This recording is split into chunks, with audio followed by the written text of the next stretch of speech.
Salut à tous, très content de vous retrouver dans cette vidéo pour parler d'une nouvelle statue.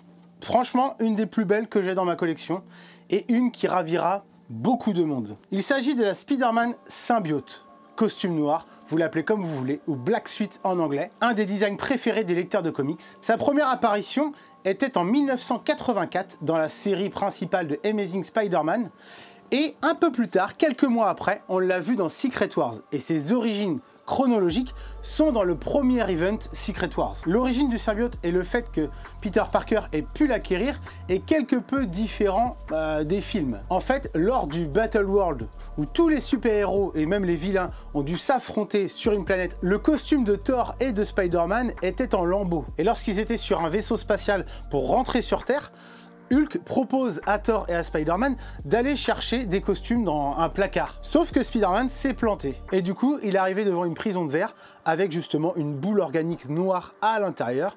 Et il a pris contact avec elle. Elle a pris l'apparence de tout son costume en symbiote noir. Alors vous connaissez, Spider-Man avait une pêche d'enfer, il se sentait surpuissant, c'était top génial. Sauf que quelques mois ont passé et il a senti qu'il était très fatigué. Donc il est parti voir Reed Richards des 4 Fantastiques et a commencé à faire quelques tests sur ce fameux symbiote. Donc c'est Reed Richards qui lui explique que c'est un symbiote et qui prend possession de son corps, de son énergie, et qu'il arrive carrément à prendre possession de son hôte. Et que si Peter Parker est complètement fatigué, eh ben c'est justement dû à cause du symbiote, qui du coup la nuit pendant que Peter Parker dort, le symbiote pompe toute son énergie. Donc Reed Richards va mettre un coup de pistolet psionique sur le symbiote et la torche humaine va carrément même le brûler justement pour l'isoler, pour pas qu'il s'enfuit. Donc ils arrivent à isoler le problème, mais Peter Parker se retrouve en calbute chez les 4 Fantastiques. Et c'est de là que vient ce super costume où lui ont prêté un costume des 4 Fantastiques avec un sac en papier sur sa tête pour cacher son identité secrète. Je crois que j'aimerais vraiment une statue 1/4 de ce costume. Mais ça fera un peu cher pour ce que c'est.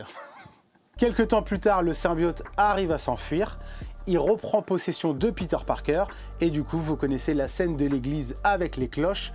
Peter Parker fait sonner les cloches, et du coup, le symbiote se sent pas bien, et il arrive à s'en détacher. S'ensuit que le symbiote reste du côté de l'église, et du coup, va attraper Eddie Brock, qui deviendra Venom, le symbiote le plus connu de l'univers Marvel. Voilà pour ce petit historique des origines du symbiote, et maintenant je vais monter cette statue. Alors par contre vous allez voir, c'est très rapide, il n'y a que 5 pièces.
Et voilà, ce Spider-Man Symbiote, repris d'une cover de Gabriele Dell'Otto, vous le savez, mon artiste préféré. Cette couverture et ce design est absolument magique, il est phénoménal.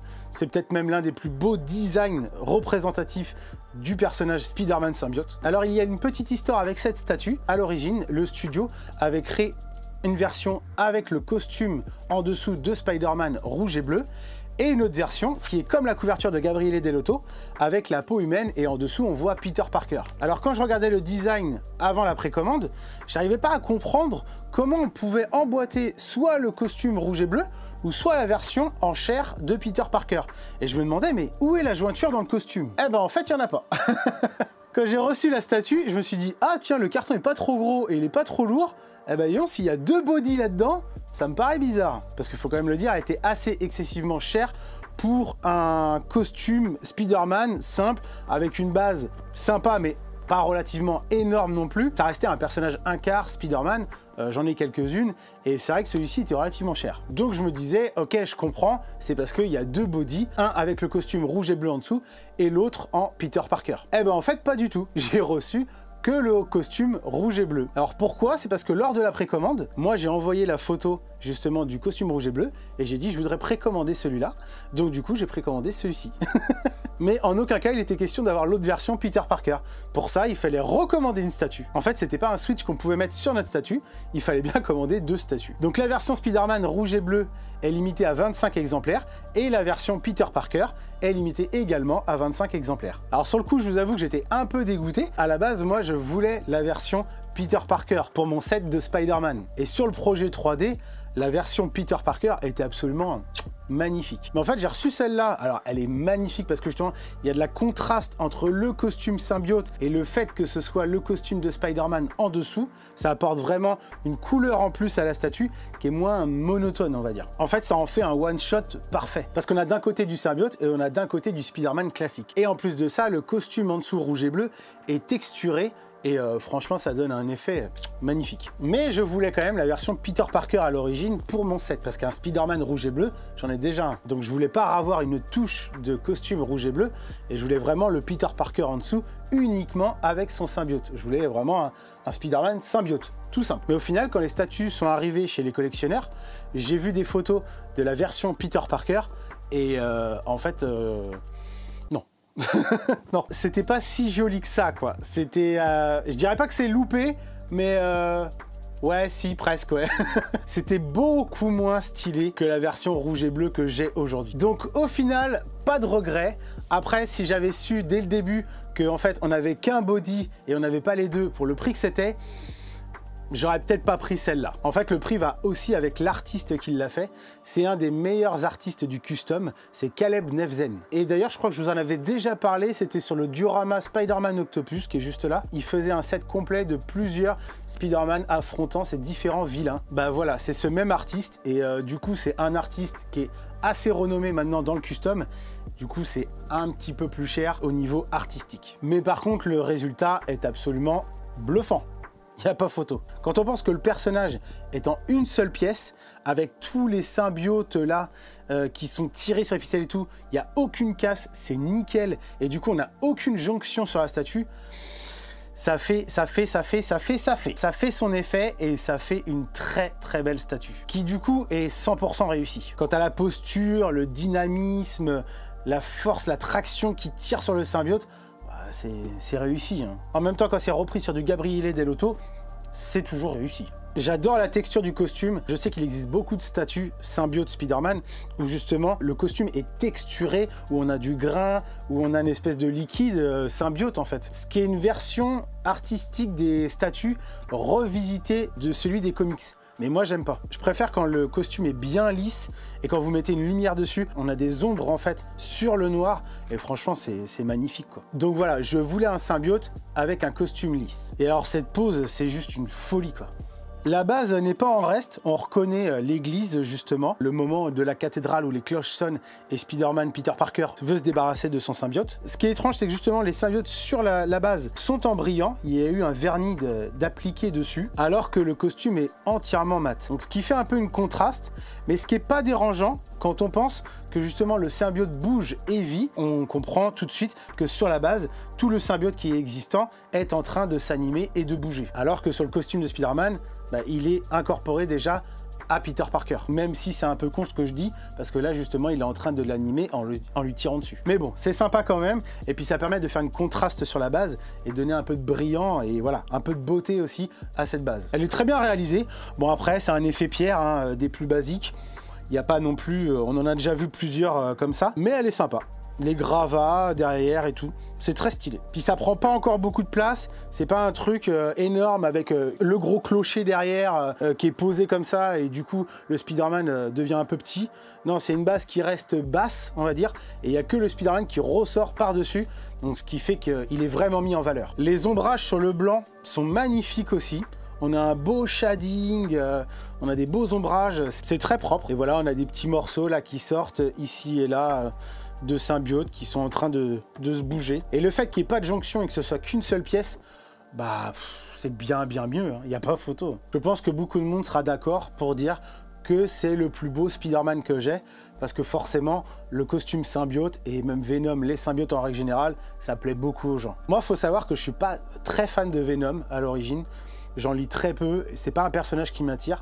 Par contre, c'est vrai que le Peter Parker symbiote, eh ben, pour une œuvre comme ça, comment elle est bien faite, c'est vrai que forcément, je trouve que c'est d'une beauté sans nom. On peut commencer à apercevoir l'araignée du costume rouge et bleu en dessous de l'araignée symbiote. Et, franchement, ça tabasse, quoi. Les yeux plissés, la musculature, tout y est pour que ça fasse une bête de statue. Je ne suis pas le plus objectif sur Spider-Man symbiote, parce que c'est pas forcément mon costume préféré, mais je sais que j'ai beaucoup d'amis qui sont vraiment fans du symbiote, qui ont même des statues symbiote et qui n'ont pas cette statue, et qui disent que c'est une des plus belles qui existent sur le marché aujourd'hui. À la base, je pensais opter pour celle de XM Studio, où on a le Spider-Man comme ça, avec l'énorme Venom derrière, et justement un gros clocher en base. Mais je trouvais le Venom un peu bizarre alambiqué. La statue était immense, elle prenait une ampleur pas possible. Et puis quant au prix, il piquait aussi bien le cul. Et au final, avoir un truc un peu plus sobre, qui prend moins de place et qui fait tout autant son effet, voire même plus, bah, je regrette pas ma décision et mon achat. Pour conclure, ce symbiote Spider-Man, pour moi, c'est un one-shot parfait. Vous le mettez tout seul dans une pièce de collection, il n'y a pas besoin d'autre chose. Vous êtes fan de Spider-Man, vous êtes fan de symbiote, vous mettez celle-là en one shot, elle se suffit largement. J'ai même fait l'essai, moi, dans ma collection, de l'enlever de ma frise Spider-Man, car au bout d'un moment, d'en avoir 5, 6, 7, ils se font dans l'eau, on va dire. Donc du coup, j'ai essayé de l'enlever justement de ce set et le mettre tout seul à un emplacement. Et franchement, bah, ça tabasse, hein. Puis le fait qu'il y ait très peu de couleurs en fait sur cette statue, bah, ça fait une statue sobre, efficace, avec un design très sympa. Donc forcément, ça plaît beaucoup plus. On peut avoir des statues très colorées, moi j'en ai avec tous mes Spider-Man et même quelques trônes par exemple. Mais c'est vrai que quand on a une base rocheuse avec juste un Spider-Man noir dessus sur un beau design, bah franchement ça claque, quoi. Et en plus de ça, toujours à rajouter la petite touche rouge et bleue du costume Spider-Man, moi franchement je suis conquis. Voilà, j'ai rien de plus à dire sur ce magnifique symbiote Spider-Man. J'espère que cette vidéo vous aura plu. Dites-moi ce que vous en pensez de cette statue. Je pense que vous allez être beaucoup à me dire que c'est un banger, et vous aurez raison. Dites-moi tout ça dans les commentaires. N'hésitez pas à liker, commenter, partager la vidéo autour de vous, si des amis adorent le costume Spider-Man symbiote. Et quant à moi, je vous dis à bientôt pour une nouvelle vidéo, puis portez-vous bien. Salut!